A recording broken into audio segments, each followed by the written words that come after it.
Hey everybody, welcome to Mudgirl Pottery. I'm Melanie here over in New Jersey.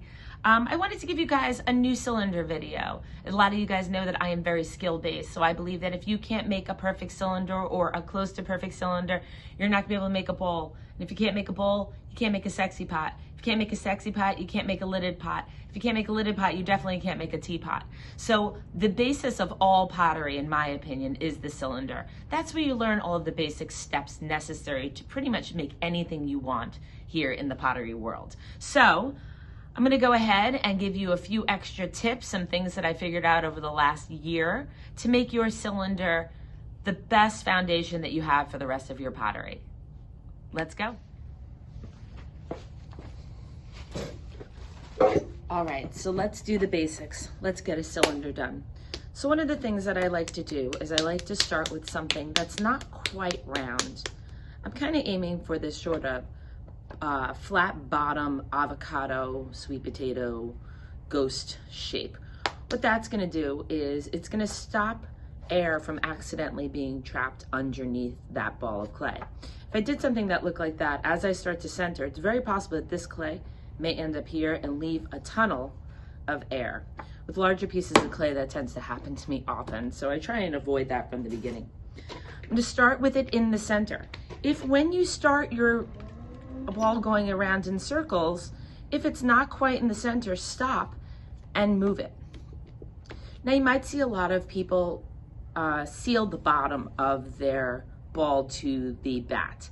I don't agree with that. I don't agree with it because if you don't seal it evenly, you're gonna have sort of hills of clay on the bottom, and it's not gonna give you a flat surface to really base your centering on.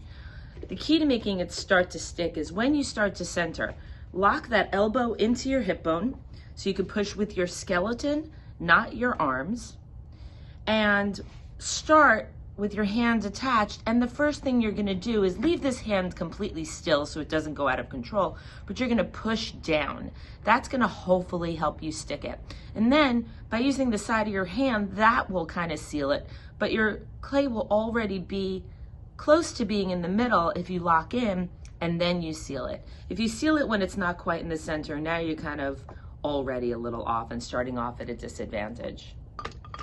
So we're gonna throw some water on it. Notice I didn't put water underneath. I start with the wheel going relatively fast. And again, this is my hip bone. This is not your hip bone. If you use your hip bone, lock your elbow straight into your hip bone and keep the wrist and the heel of your hand, I call this the heel, at 6 o'clock, you're using your entire skeleton to push that clay centered. This is the aha moment when you're centering your clay. If you use your leg's gonna move and it's gonna just go for a ride.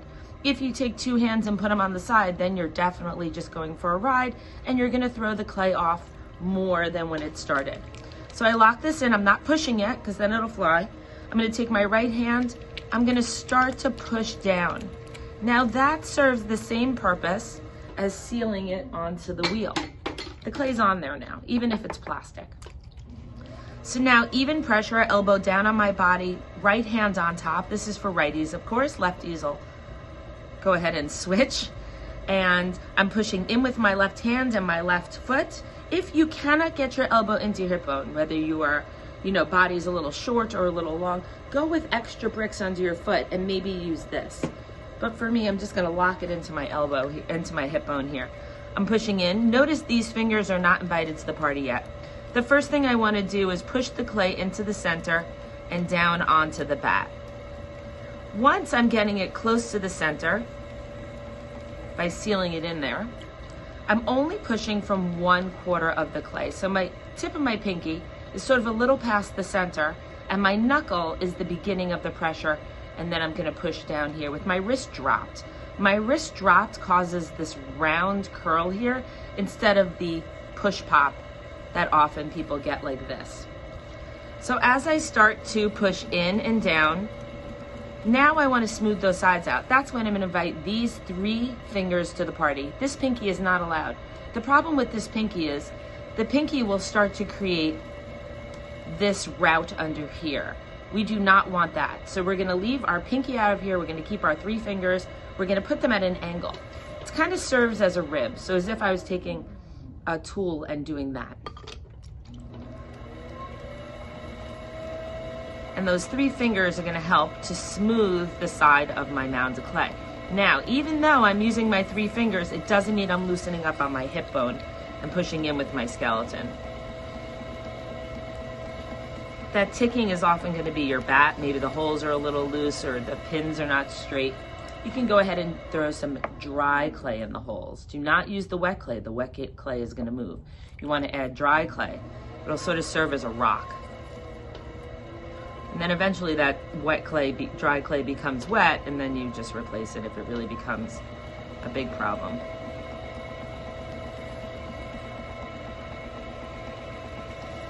When you take your hands off, you're going to take it off slowly. You can notice that I'm almost centered here, but if I go ahead and I do this, I just threw it off center. So whenever we are approaching the clay or coming off of the clay, we do it with the slightest of ease. All right, so a lot of people will stop their wheel and they're going to say, hey Mel, is it centered? I can't tell unless it's moving, unless you go ahead and grab a ruler. If you take your finger and you draw a straight line like this, or you put your finger straight down, if that black circle or brown circle, depending on what kind of bat you're using, looks like sort of a black hole and it's just kind of spinning and not wobbling, then you're centered. Or you can gently place your hand on top. If your hand is doing this, not centered. You cannot begin unless the clay is centered. If your clay is not centered, when you open it up, it's going to be not in the middle. If your hole is not in the middle, one side's going to be thicker than the other. If one side's thicker than the other, one wall is going to be higher than the other. If one wall is higher than the other, it's going to dry uneven, and in the end, you're going to have an oval. So it all starts with centering. So now what I do is I wrap my hands around the mound of clay. I'm not squeezing it. I'm just sort of gently around it, wrists down, elbows on my thighs. I'm going to take my right thumb, or I'm going to take 2 thumbs, and I'm going to push straight down. Now, people always underestimate how much clay you need for a foot. Remember that your wire tool is going to take a little bit off. You need a little bit for the wall of your pot, and then you need a good 1/4 of an inch for a foot. Do not put a foot just for foot's sake. If a foot doesn't serve a purpose to either lift your pot off of the table visually or protect it from glaze, then it's useless. So 3/4 of an inch is the way I go. What that is 1/16 of an inch for the wire tool, 3/8 of an inch for the wall of the clay, and then 1/4 of an inch for the foot. So 3/4 of an inch is not unheard of. So I'm going to go ahead and leave it right there. So now in order to make a cylinder, we want to open up the bottom so that it is angular like this. A bowl, we would have a little bit of rounds, but right now we want to aim for a cylinder. So we want to have it squared off on the bottom here so that if we do this, this clay is not wasted inside. So I leave my left palm, again, in that elbow, in that hip bone. Now this hip bone is not going to push the clay. If I push the clay, when I go in here and I open up, this clay is going to start to go up. I'm going to put my 2 fingers inside and I'm going to pull straight towards my left palm. Notice I went straight this way. If I do this, the clay is going to be thrown off. So these 2 fingers are coming straight towards my palm, and when my palm gets to be a little close to my fingers, I'm just going to pull back just a little bit. Just lean back. That'll give your clay a little bit of space to come on out. Now, a lot of people tend to get distracted with the inside. That is not necessary. Don't worry about the inside. Go ahead and take your next step, wheel going fast, wheel moving. Remember, the first 3 steps are super fast. I kind of forgot to tell you that. Centering, opening up, and making your floor, or with the wheel going anywhere between 90 and 100% full speed. Go ahead and grab the sponge, push down in one spot. You don't gotta go in circles. The clay comes to you, just one spot, maybe at around between 2 and 3. And then once you've got that going on, you can see that I don't have to worry about all those bumpy parts. If you have too much clay down there, you can take your thumb and just sort of run it up under the bottom. That's a little on the advanced side. I would kind of leave that for now. So now I want to make sure that I've compressed my lip in case any little clay has been pushed up with that. And now our first pull is going to be responsible for dictating the rest of the pulls. When you first start, chances are your clay is a little thinner here than it is here, and then thinner here. With our first step, we want to even that out so that we don't have to think about it while we're pulling the clay. If we put 100 pounds of pressure just a random number for you. Up on all of these spots, we're going to keep the uneven nature of the wall, but we don't have to want to think about it. So what we're going to do is put 50 pounds of pressure, again, just random numbers because I'm bad at pounds. I have no idea what pounds of pressure are. 50 pounds of pressure, 75 pounds of pressure, and then 50 pounds of pressure. You'll see what's going to happen. I'm going to end up making this wall even all the way through. So I always start, I do either a finger taco like this and I push with the sponge, or I do a sponge sandwich. So I'm going to touch the clay with this side of my finger, and this is going to keep it wet. So do not squeeze out your sponge. Start down on the bottom, hands attached. I'm actually curling my fingers on the inside. If you just do this, the clay, you're giving the clay too many choices. The clay can either go down or it can go up. But if we curl our fingers, we're literally pulling the clay up from the bottom. Wheel is going about 70% of where you were before, maybe even 65. And I'm gonna not put a lot of pressure. Here I'm gonna put a lot of pressure. And now I'm gonna put a lot less pressure. Now what I've done is I've now made this wall evenly consistent all the way through. So I no longer have to pay attention to where it's thick or thin. A lot of people will put the same amount of pressure on the thick spot as the thin spot, and then they end up with this super pointy lip, and then it gets all out of control, and then they're afraid to touch it. It's just easier to start at the very beginning. Again, my hands are attached. They don't have to be locked in. Just one hand saying, hey, where's the other hand? Fill it with water, start down on the bottom. I tend to look at the outside of my pot when I'm making a cylinder. And you'll notice I'm leaning in towards the middle of the clay, of the pot. So you're gonna notice my clay leans a little bit. If I aim for a volcano or a conical shape, then the centripetal force will open it up. Go ahead and grab that water out of there. I'm not as concerned about the water on the bottom. We're gonna talk about that later. Slow my wheel down just a little bit. Start to put a decent amount of pressure down on that bottom because I want to pull that clay into my pot. Or I'm kind of also just shoving that clay underneath my already existed wall. It's called mudjacking in the real world. They kind of shove some clay under a house or a car to lift it up. Always compress that lip. So what I mean by compressing the lip is if your clay is really thin, you're gonna put 2 fingers around the outside of it like that. And then your other finger is going to gently push that clay to fill in this space. So I'm not squeezing this because then the clay is just gonna go over one finger or the other. I'm kind of creating a mold or a guide for the clay to go into, and I'm just sort of shushing it like that. That's gonna make it a bit sturdy. So one of the things I talk about all the time is why we need a sturdy lip. We need it to make our walls more stable. If you look at the bucket that you're using, hopefully using a big bucket, you'll notice that there's a giant piece of plastic on the top of that bucket. And you'll notice that when that bucket gets broken on the top, the sides of your walls of that bucket are not as strong. That goes for your pot as well. If you don't have a good lip on your pot, and it doesn't have to be super thick, when you go to move this or anything, or it starts to dry, this serves to keep these walls stable. So a thicker lip, especially with bowls, is always important, at least until you're done. All right, so now I'm gonna go on down on the bottom. My wheel's going a little slower. Remember, your hand is gonna go at the same speed as the wheel. Sometimes when it gets super thin, I'm actually just faking it, but I'm never gonna pull my hands off until my fingers meet up here. Some people will have their fingers meet right up here and they end up with that pointy lip. And again, we wanna avoid that. So many of you guys know that at one point in our studio or in life, in making pottery, you've got to quote unquote, call it a pot. And what that means is you're done. It means that you've got to just call it what it is, work on the next one if this one's not perfect, and call it a pot. So when your walls are about the desired thickness, you want to call it a pot. So at that point now, we go ahead and we really compress that floor. We get the water out of the inside. Sometimes when we care a little bit too much about the bottom, when we use our sponge so much, we actually wipe away the clay too much and we leave the grog. And the grog is going to keep it extra rough. So you think you're smoothing it out, but the grog is going to shrink at a different rate than the clay. So in the end, that grog is going to be exposed more. You'll notice it more in bowls. So now what we want to do is we want to get off as much clay as we can from the outside. Why do we do that?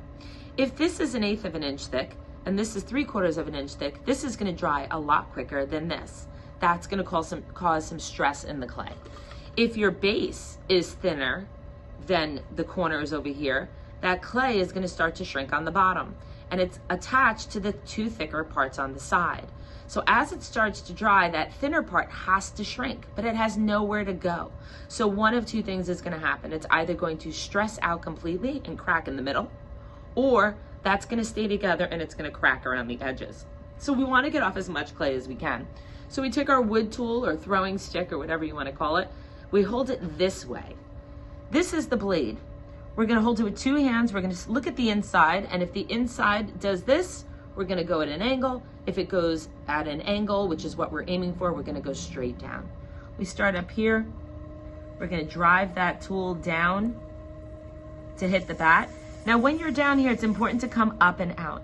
Don't pull back. If you do, it's not the end of the world. But when you pull back, you break up this piece of clay, and that's going to make it more difficult to get rid of.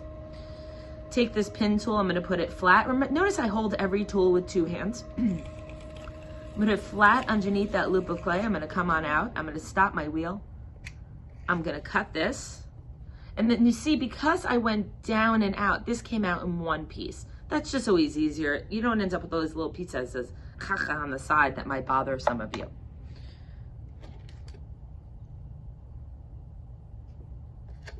So now at this point, let's say you hit the side of it. Do not try and fix it unless the wheel is moving. Always fix it while the wheel is moving.